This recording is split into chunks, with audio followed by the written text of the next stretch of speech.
તો દ્વારકા કલ્યાણપુર તાલુકામાં ફરી મેઘરાજાની તોફાની બેટિંગ શરૂ। તેજ પવન સાથે ધોધમાર વરસાદ ચાલુ। કલ્યાણપુરના યાત્રાધામ હર્ષદ ખાતે બજારોમાં પાણી ભરાયા।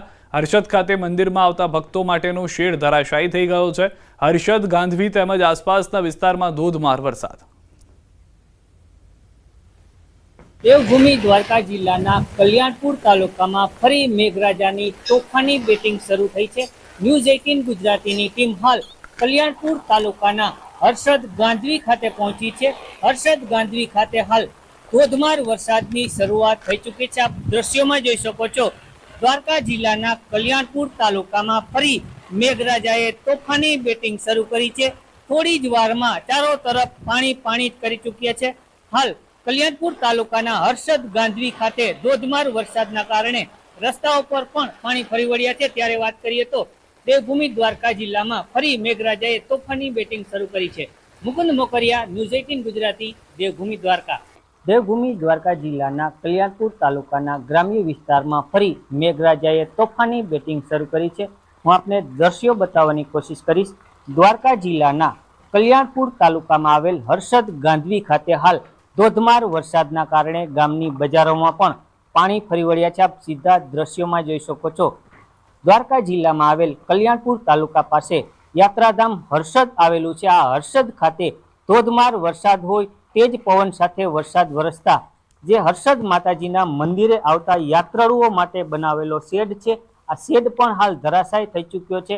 તેજ પવન સાથે વરસાદ વરસતા ક્યાંક ને ક્યાંક જનજીવન પણ પ્રભાવિત થયું છે। ત્યારે હું આપને દ્રશ્યો બતાવવાની કોશિશ કરીશ। યાત્રાધામ હર્ષદની બજારોના હાલ હર્ષદની બજારોમાં સુમસામ જોવા મળી રહી છે। સતત 2 દિવસથી વરસી રહેલા વરસાદના કારણે ક્યાંક ને ક્યાંક જનજીવન પણ પ્રભાવિત થયું છે। ત્યારે હાલ હર્ષદની બજારોમાં જે ધસમસતા પાણીના પૂર વહેતા હોય, હર્ષદની બજારોમાં પાણીના કારણે લોકોની અવરજવર પણ ઓછી છે। સતત વરસી રહેલા વરસાદના કારણે યાત્રાધામ દ્વારકા તેમજ યાત્રાધામ હર્ષદ ખાતે જનજીવન પ્રભાવિત થયું છે। મુકુંદ મોકરિયા, ન્યૂઝ 18 ગુજરાતી, દેવભૂમિ દ્વારકા। અમરેલીના રાજુલા જાફરાબાદ તાલુકાના ગ્રામ્ય વિસ્તારમાં જળબંબાકાર જેવી સ્થિતિ સર્જાઈ। સામઢિયાળ 1માં ગામ સંપર્ક વિહોણું બન્યું છે। પટવા, ખેરા અને ચાચબંદર તરફ જવાનો માર્ગ પાણીમાં ગરકાવ થયો। ગ્રામજનોએ જણાવ્યું કે સમઢિયાળા 1 નજીકનો કોઝવે છેલ્લા 15 વર્ષથી વરસાદ દરમિયાન હાલાકી સર્જે છે। વરસાદે વિરામ લીધો હોવા છતાં હજુ કોઝવે પર પાણી યથાવત। છોકરાને સવારમાં દવાખાને લઈ જવાના હતા એટલે ઝાલાભાઈનું મિશન જેસીબી બોલાવીને ઝાલાભાઈ મને આ પડખે મૂકી ગયા હતા। પછી હું મારી છોકરીને મોવા દવાખાને લઈ શક્યો હતો। એટલી મારા અહીંયા મુસીબત પડે છે। પાણી જયારે ત્યારે વરસાદ થાય છે ત્યારે આવી રીતે એનો પાણીનો ભરાવ થાય છે। અમરેલી જિલ્લાના દરિયાઈ વિસ્તાર રાજુલા અને જાફરાબાદ પંથકમાં છેલ્લા 18 થી 20 કલાક જે રીતે વરસાદ પડ્યો તેના કારણે જળબંબાકારની સ્થિતિ થઈ છે। અત્યારે ન્યૂઝ 18 ગુજરાતીની ટીમ પહોંચી છે અમરેલીના છેવાડાના વિસ્તાર ચાચ બંદર પાસે।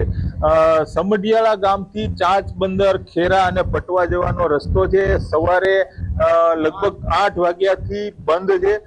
જે બેઠો પુલ છે તેના પર પાણી વહી રહ્યા છે અને બંને તરફ ટ્રાફિક જામ થયો છે, કારણ કે આ રસ્તો અવર જવર કરવાનો બંધ છે। ખાસ કરીને ખેરા, પટવા અને ચાચ બંદરના લોકો સામે કાંઠે ફસાયા છે। બીજી તરફ અહીંથી એ ગામમાં જવા વાળા લોકો પણ ફસાયા છે। મારી સાથે આ ગામના કેટલાક લોકો છે।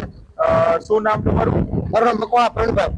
પ્રવીણભાઈ, આ સ્થિતિ કેવી રીતે ઊભી થઈ અને કેટલી વાર રહેશે?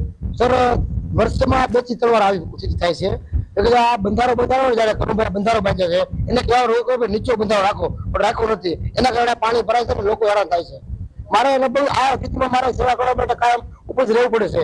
રાત દિવસ જ હોઈશું, સેવા કરવી પડે। પણ માણસ પસાર તો કોઈ કાઢીને લઈ જાવ છું તો હમણાં પાણી દવાખાને તમે શેમાં દવાખાને લઈ ગયા? હું બધી ગાડી ને બીજા વાહન લઈને જાવ? હા ભાઈ। અને સામે કાંઠે કેટલા લોકો છે? મારા 4 તો મારા ઇલેક્ટ્રિસિટી ઉભા છે અને મારે લેવા જવા છે, પણ પાણી વધારે છે એટલે જઈ શકતો નથી। આ પાણી ઉતરે ક્યારે? પાણી આખો દિવસ નહીં ઉતરે, રાતે ઉતરશે। અને આવું દરેક ચોમાસા દરેક વર્ષે કેટલા વર્ષથી આવું થાય છે? આ 15 વર્ષથી થાય છે આવું। આ બંધારો બાંધ્યા પછી થાય છે।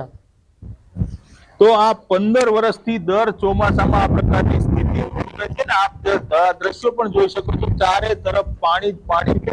આ જે કોઝવે છે તેમાં બંધારાનું પાણી ફરી વળ્યું છે અને હવે આ પાણી હજુ સુધી ઉતર્યું નથી।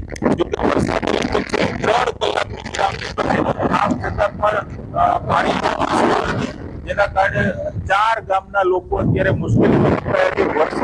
ભાગ છે ત્યાં પોતે તેને ઊંચો પુલ બનાવવામાં આવે તો વાહન વ્યવહાર અને જીવન જરૂરી વસ્તુઓની અવર જવર થઈ શકે, પરંતુ હજુ સુધી આ ગામ લોકોની માંગણીને સરકારે ધ્યાને લીધી નથી.